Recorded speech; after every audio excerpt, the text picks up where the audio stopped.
Assalamualaikum warahmatullahi wabarakatuh. Anak-anakku, pada pertemuan hari ini kita akan mempelajari tentang macam-macam gaya.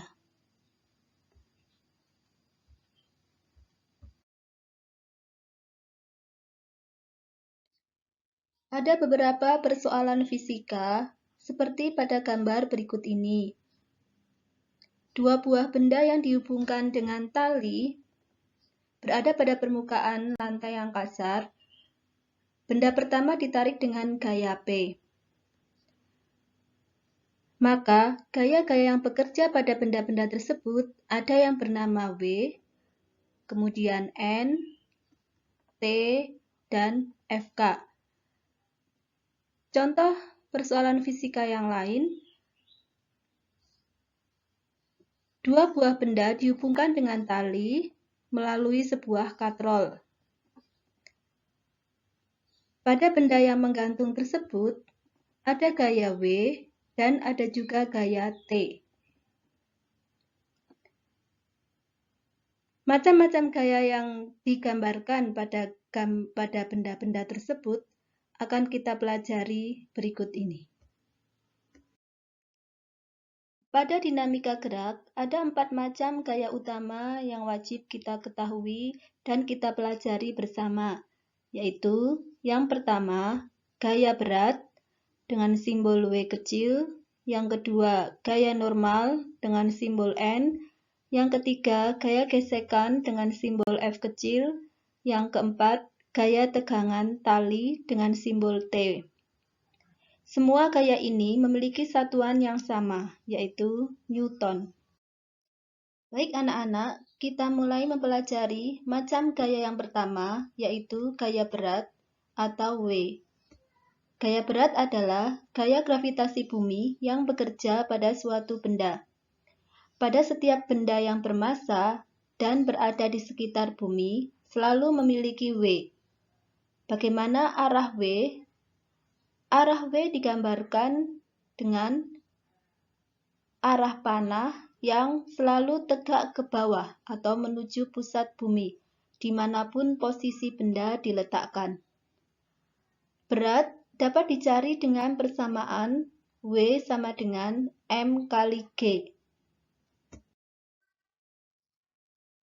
Dengan W adalah gaya berat dengan satuan Newton, M adalah massa benda dengan satuan kilogram, dan G adalah percepatan gravitasi bumi yang nilainya 9,8 meter per sekon kuadrat atau 10 meter per sekon kuadrat. Nilai ini tergantung yang diketahui di soal.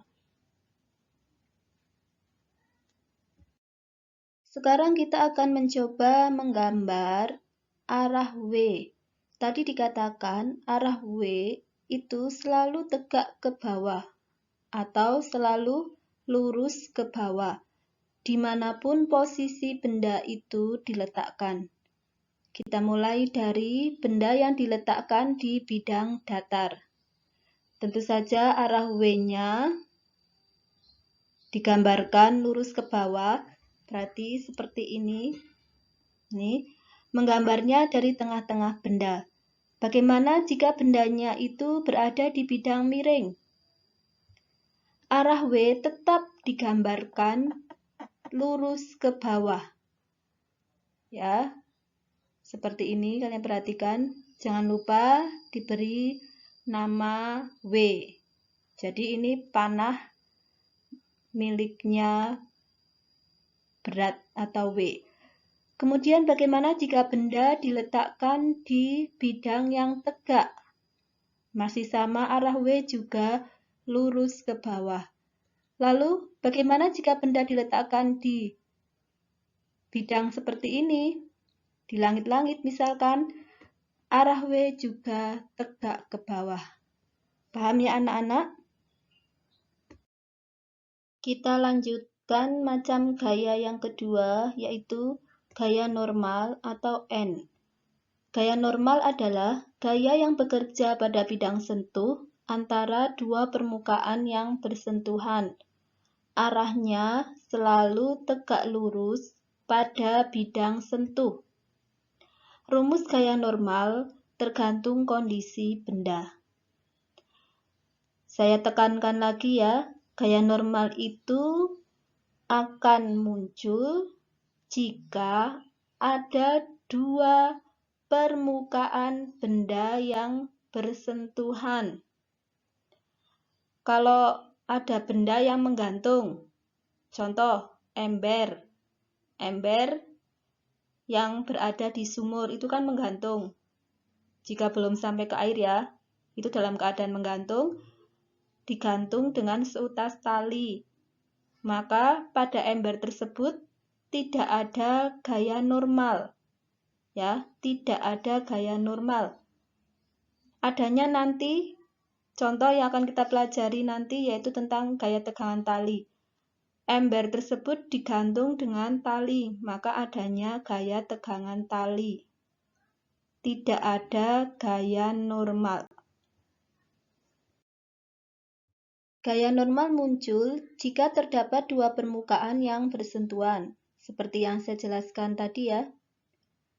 Misal, permukaan lantai dengan benda, permukaan benda 1 dengan permukaan benda 2, untuk kasus benda yang ditumpuk.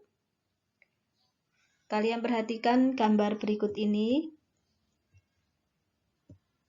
Ini ada benda kotak diletakkan di bidang datar. Bidang datar ini bisa berupa meja, kemudian bisa berupa lantai.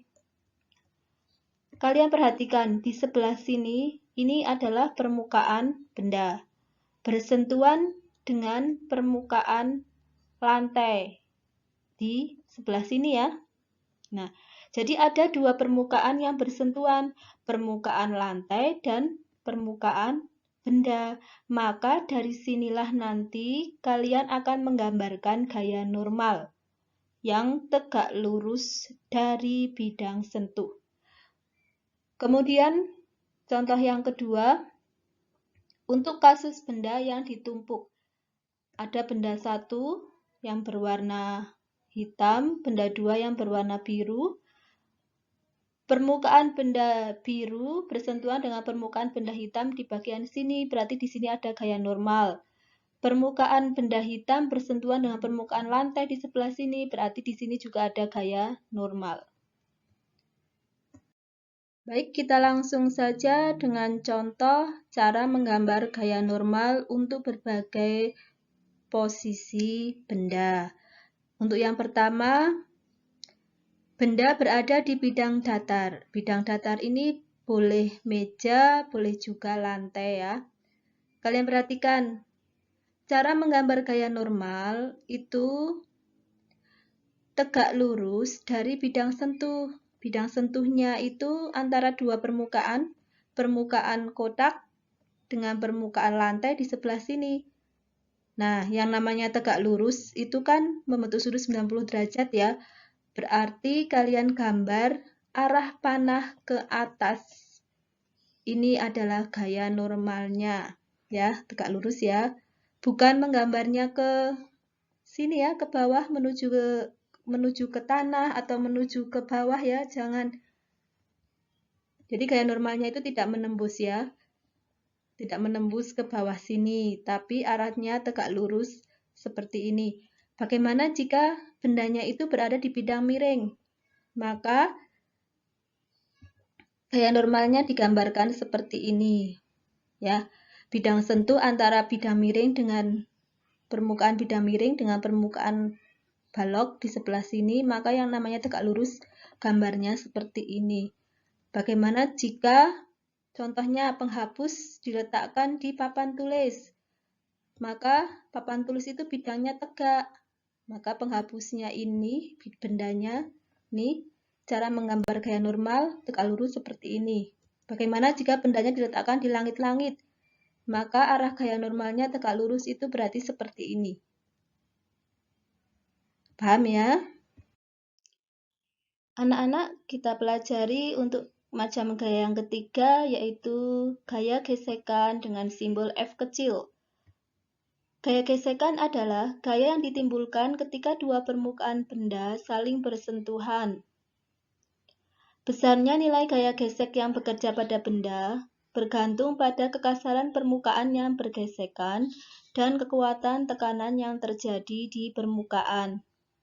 Semakin kasar permukaan, maka semakin besar gaya gesek yang timbul. Bagaimana cara menggambar arah gaya gesekan? Arah F berlawanan dengan kecenderungan arah gerak benda dan digambarkan pada permukaan bidang sentuh. Maksudnya bagaimana? Misalkan ada benda yang ditarik ke kanan, tentu saja benda akan cenderung bergerak ke kanan. Berarti arah gaya gesekan ya berlawanan, yaitu ke kiri. Menggambarkannya pada permukaan bidang sentuh, jadi menggambarkannya pada lantai. Gitu ya maksudnya. Gaya gesekan akan muncul jika permukaan kasar. Macam-macam gaya gesekan ada dua, yaitu gaya gesekan statis atau Fs dan gaya gesekan kinetis atau Fk. Untuk gaya gesekan statis Fs, gaya gesekan statis adalah gaya gesekan yang dikerjakan permukaan benda sewaktu benda tidak bergerak. Misal, suatu benda mendapat gaya dorong F. Kalian perhatikan gambar. Di gambar tersebut ada seorang anak kecil mendorong meja. Berarti meja tersebut mendapat gaya dorong F. Jika anak kecil tersebut mendorong dengan gaya yang lebih kecil dari gaya gesekan statis maksimum atau F kurang dari Fs max, maka benda tetap diam. Gaya gesekan yang terjadi untuk benda yang tetap diam tersebut adalah gaya gesekan statis atau Fs. Berapa besar gaya gesekan yang terjadi pada benda? Karena benda tersebut tetap diam, maka gaya gesekan yang terjadi dinamakan gaya gesekan statis. Gaya gesekan statis besarnya sama dengan gaya dorong yang diberikan anak kecil tersebut, sehingga Fs sama dengan F. Dengan F adalah gaya dorong yang diberikan benda dengan satuan Newton. Fs adalah gaya gesekan statis. Kemudian tadi kita sudah mengenal pada gaya gesekan statis ada istilah gaya gesekan statis maksimum atau Fs max. Ternyata Fs max ini menjadi acuan untuk benda dikatakan tetap diam, benda tepat akan bergerak, dan benda bergerak. Ya, 3 ya. Acuan untuk dikatakan benda tetap diam, benda tepat akan bergerak, dan benda bergerak.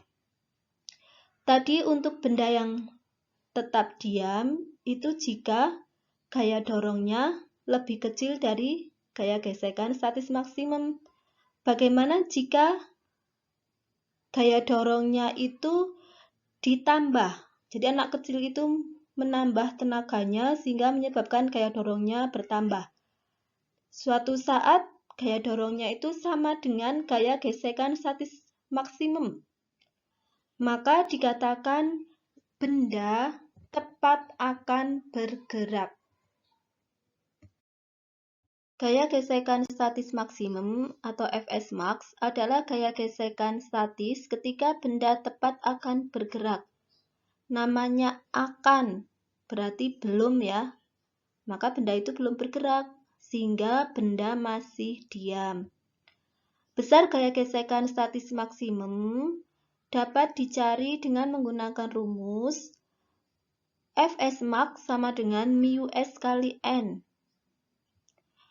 Fs max adalah gaya gesekan statis maksimum, satuannya Newton. Kemudian μs adalah koefisien gesekan statis, tidak ada satuannya ya. Simbol seperti ini dibaca mu ya, ini alfabet Yunani. Kemudian keterangan dari N adalah gaya normal dengan satuan Newton. Jenis gaya gesekan yang kedua adalah gaya gesekan kinetis atau FK. Jika anak kecil tersebut menambah tenaganya sehingga gaya dorong yang bekerja pada meja tersebut semakin besar dan ternyata besar gaya dorongnya itu melebihi gaya gesekan statis maksimum, maka benda akan bergerak. Ya, jika dalam hal ini F lebih besar daripada Fs max. Karena benda bergerak, maka ada perubahan kecepatan ya. Kecepatannya berubah. Karena kecepatannya berubah secara teratur, maka termasuk jenis GLBB. Pada GLBB ada cirinya yaitu percepatannya konstan. Maka nanti kita bisa mencari percepatan gerak benda. Kita kembali ke gaya gesekan kinetis. Pada benda bergerak berlaku gaya gesekan kinetis. Gaya gesekan kinetis adalah gaya gesekan yang terjadi ketika benda bergerak. Bagaimana rumus untuk menentukan FK? FK dapat dicari dengan menggunakan rumus μk kali N. μk adalah koefisien gesekan kinetis. Sama, tidak ada satuannya. µs biasanya lebih besar daripada μk. Tadi karena bendanya itu bergerak, maka kecepatan bendanya itu berubah secara teratur sehingga muncul ada percepatan. Maka pada benda yang bergerak ini berlaku hukum 2 Newton, yaitu sigma F sama dengan M kali A. Untuk lebih jelasnya tentang gaya gesekan, baik itu gaya gesekan statis maksimum, dan gaya gesekan kinetis, kita akan mempelajari contoh soal berikut ini.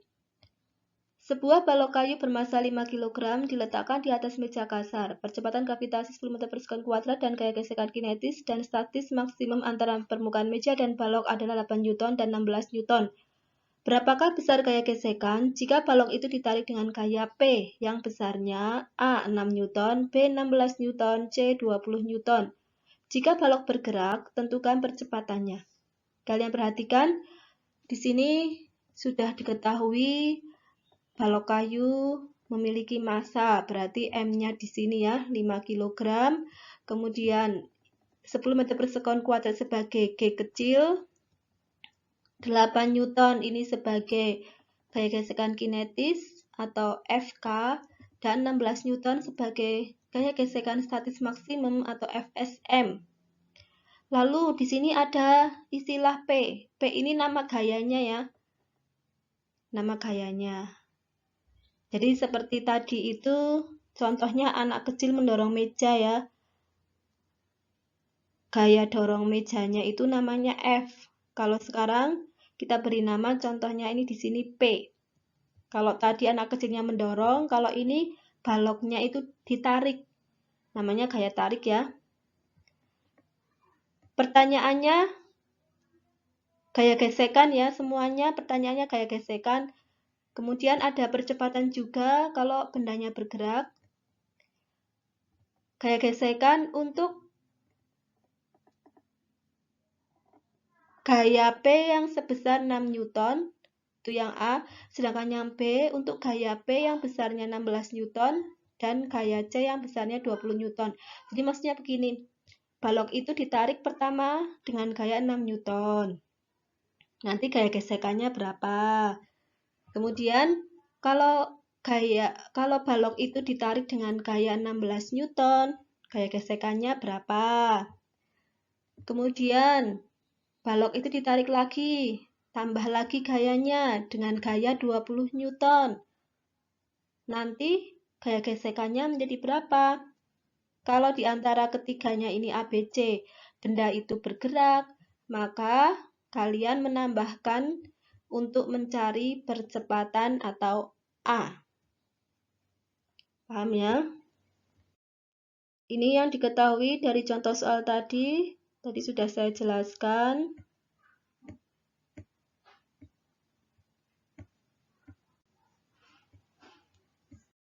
Sekarang kita menjawab terlebih dahulu untuk pertanyaan A. Jika gaya tariknya itu yaitu P sebesar 6 Newton. Tadi sudah dijelaskan bahwa gaya gesekan statis maksimum itu sebagai acuan. Untuk benda dikatakan tetap diam atau tepat akan bergerak ataukah benda bergerak. 3 kondisi itu. Coba kita bandingkan yang 6 Newton ini dengan gaya gesekan statis maksimum yang tadi sebesar 16 Newton. 6 Newton dibandingkan 16 Newton.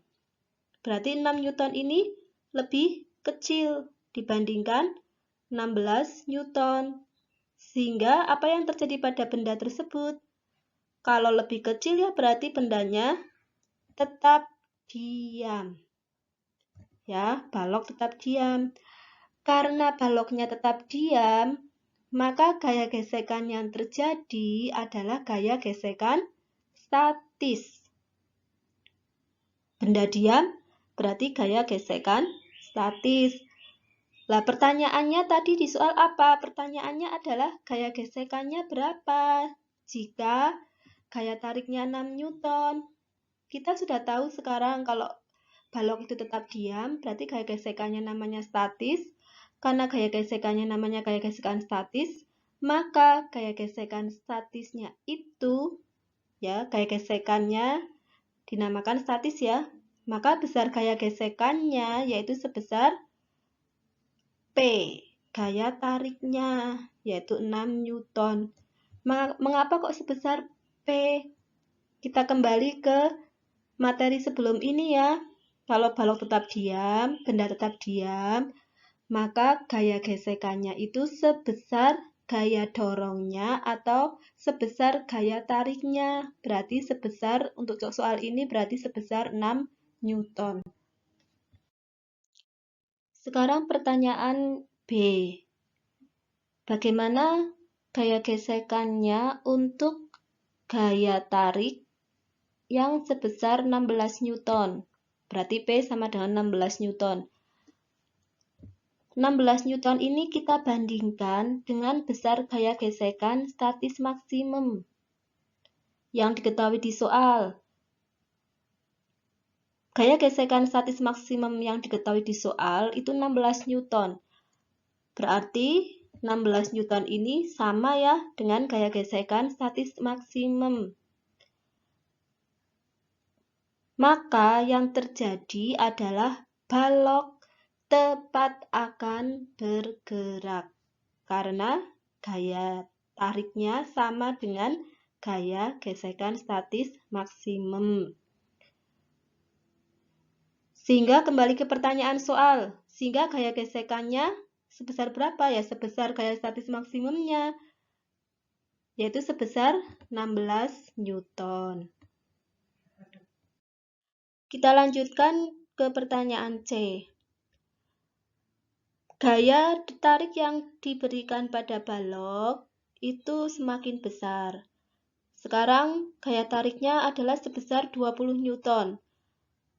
20 Newton kita bandingkan dengan gaya gesekan statis maksimum, yaitu 16 Newton. 20 dibandingkan 16. Tentu saja yang 20 ini bagaimana? Lebih besar dibandingkan yang 16 Newton. P lebih besar dibandingkan Fs max. Artinya apa?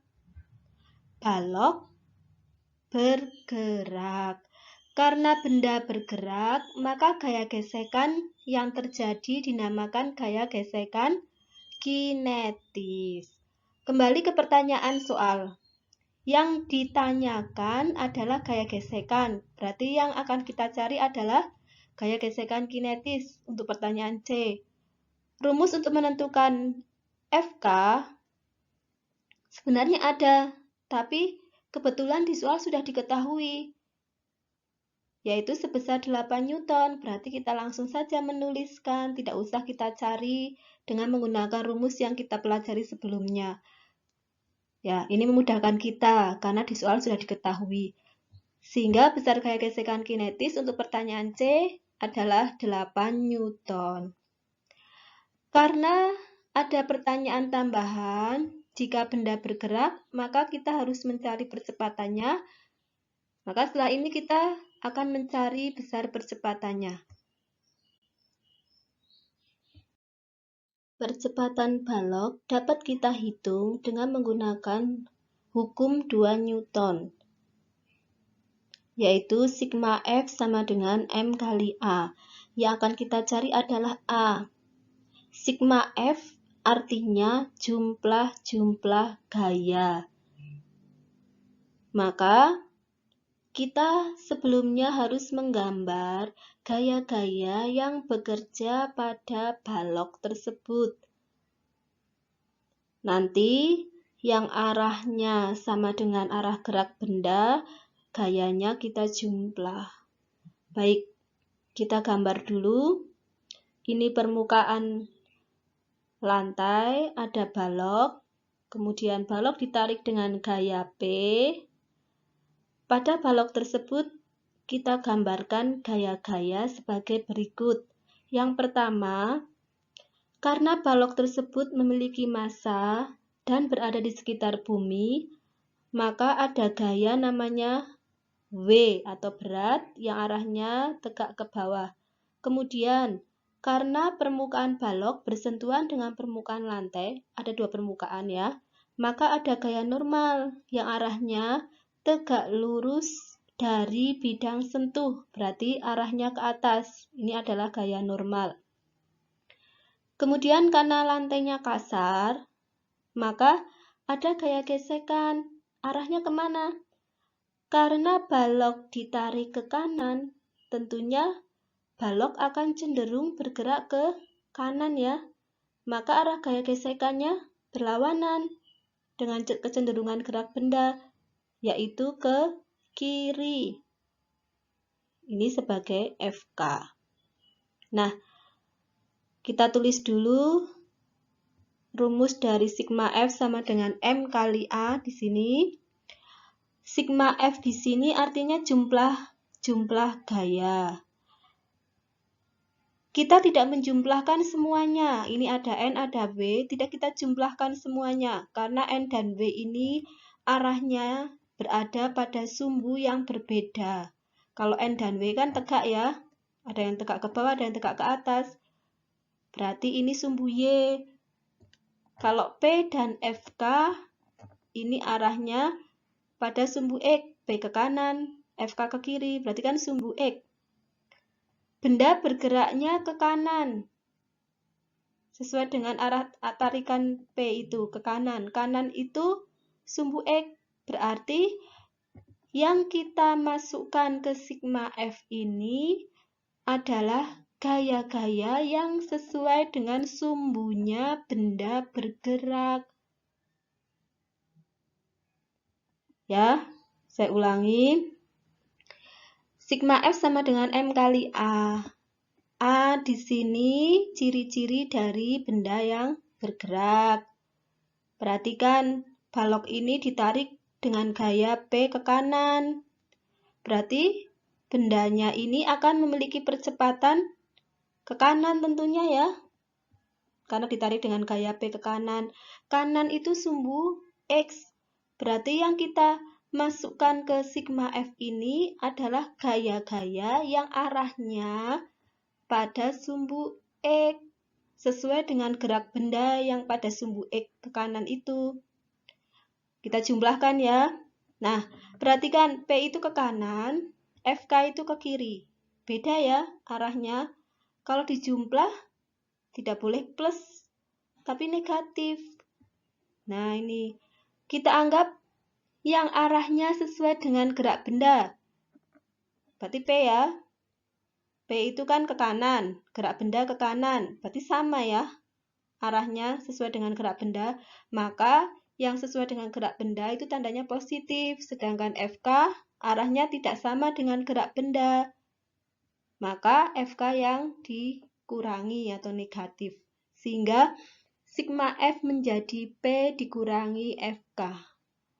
Lalu Karena kita akan mencari A kan berarti M-nya kita pindahkan ke ruas kiri. Karena ini perkalian, M kali A, maka kalau ada angka yang pindah atau variabel yang pindah, nanti pindahnya secara silang, sehingga posisinya berada di bawahnya P dikurangi FK. Sehingga rumus untuk mencari A adalah P dikurangi FK per M. Masukkan angka-angkanya, kita peroleh A sebesar 3,2 meter per sekon kuadrat. Jenis gaya yang keempat yaitu gaya tegangan tali atau yang dikenal dengan simbol T. Gaya tegangan tali adalah gaya tegang yang bekerja pada ujung-ujung tali karena tali tersebut tegang. Jadi syarat tegangan tali itu muncul atau ada jika ada tali atau kawat. Contoh, ada permukaan bidang datar yang kasar, contoh lantai kasar.